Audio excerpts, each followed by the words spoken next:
안식일을 기억해야 되는 것입니까? 안식일을 기억하여 쉬어야 되는 것은 하나님의 백성의 본질이 무엇인가를 우리에게 가르쳐 주는 겁니다. 창세기를 보면 하나님이 쉬었다라는 표현은 하나님이 더 이상 하실 일이 없다라는 이야기입니다.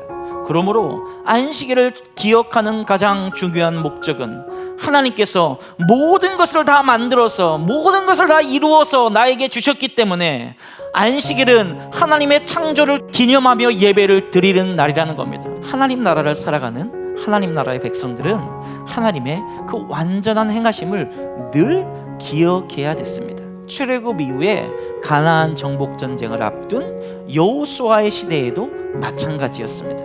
하나님이 약속한 땅 가나안에서 살아가는 유일한 방법은 하나님의 말씀을 삶으로 기억하고 손과 발을 부지런히 움직이며 살아가는 것이었습니다.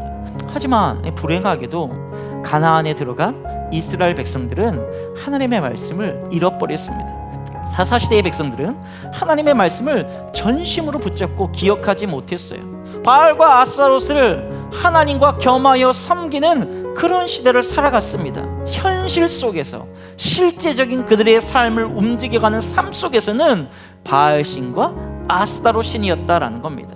하나님은 하나님이 왜 우리에게 참된 도움이 없음을 알려주고 싶은 겁니다. 하나님만을 향한 그 절대 의존적인 신앙, 바로 이것을 하나님께서 우리에게 원하고 있다라는 겁니다.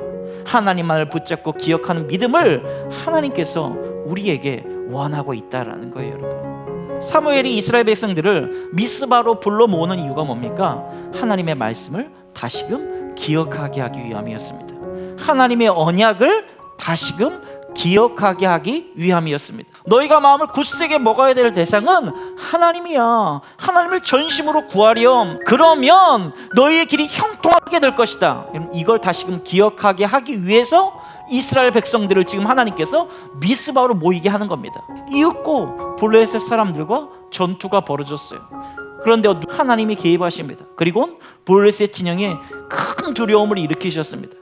그래서 이제는 이스라엘이 두려움의 자리를 떨치고 일어나 두려움이 일어난 블레셋 사람들을 완벽하게 무찌르게 됩니다. 이스라엘이 하나님을 전심으로 구하고 말씀을 붙들고 말씀을 기억하고 주님께로 돌아오자 에베네셀이라는 치욕의 장소를 바꾸어서 역전시켜서 블레셋 사람의 손에서 이스라엘을 구원해내시는 장소로 하나님이 바꾸어내셨다는 겁니다.